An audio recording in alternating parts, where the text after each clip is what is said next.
Thank you very much indeed, Presiding Officer. I'm slightly surprised we've got quite this far down the speaking order without perhaps exploring in more structured way that there are a large variety of pains, a large variety of chronic pains. Now, we have had mention from Jackson Carlaw of his migraine. Graham Pearson, I think, referred to arthritis, and others have made references to particular kinds of pain. But I think the Minister's announcement of a consultation to look at 3 options, and indeed the consultation may throw up other options, is quite proper, because there are so many different sources of and effects of pain and of chronic pain that it may not be a simple solution as perhaps the Labour amendment suggests it is. And I want to illustrate that with a few examples, some of which are close to home, some of which not quite so.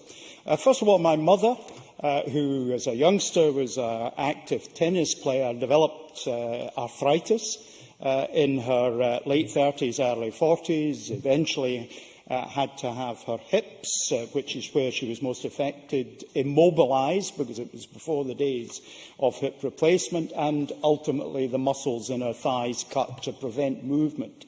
She suffered pain of excruciating nature for the rest of her life. So in our family we lived with that, and with the reality that relatively little in those days could be done about it.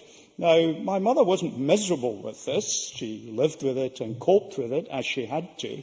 As a little 4 foot 10.5 lady, she was running around on elbow crutches for most of her adult life.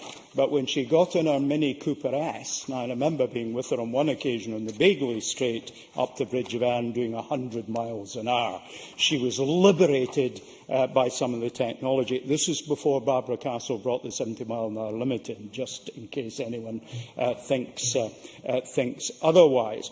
So we lived with that, and there was no remedy.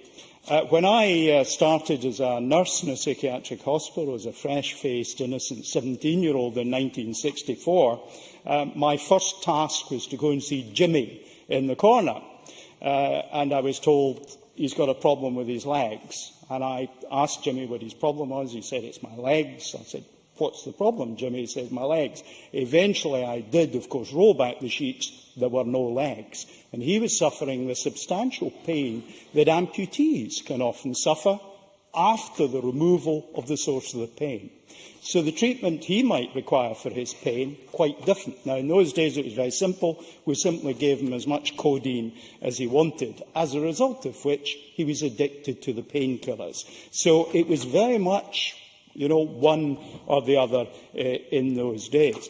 For my own part, I've had intermittent bouts of pain, I think rather less than some that have been described here, in particular in my neck. Very fortunately, it turned out to be a trapped nerve, which I suffered for probably 4 or 5 months, and a single session of manipulation has relieved it, and it's never come back for 30 years. So that was terrific.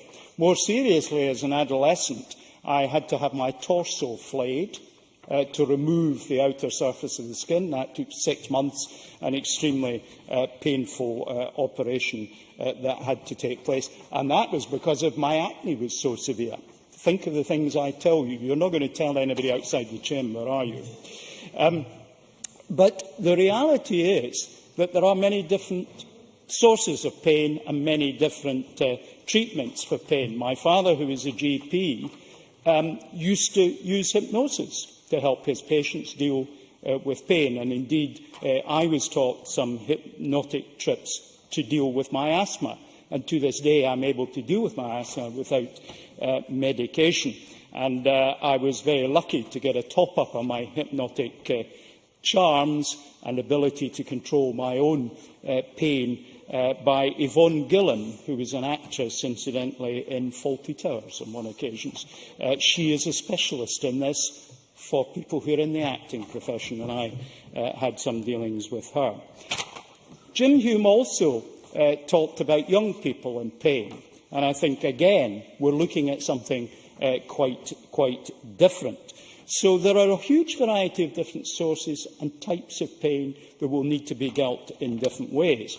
I don't think we should talk down Bath too much. They've 2,000 years of experience of dealing with pain. The Romans made them a spa town where they treated both physical and mental pain. So it's probably a very good place. It's just a shame we can't move it a little closer to the patients that need to have their help in Scotland. Let me just conclude by saying there is one final thing that we haven't yet heard about, and that is pain at end of life. I think we've seen great improvements in the hospice movement of how we manage pain at end of life. I think that, again, is a very different thing that we need to deal with. We do have to remember, however, pain has a purpose to prevent us from damaging ourselves when there is damage there already. Pain alerts us to that, but I very much welcome what the Minister has said to us today. I look forward to the outcome of the consultation. Presiding Officer.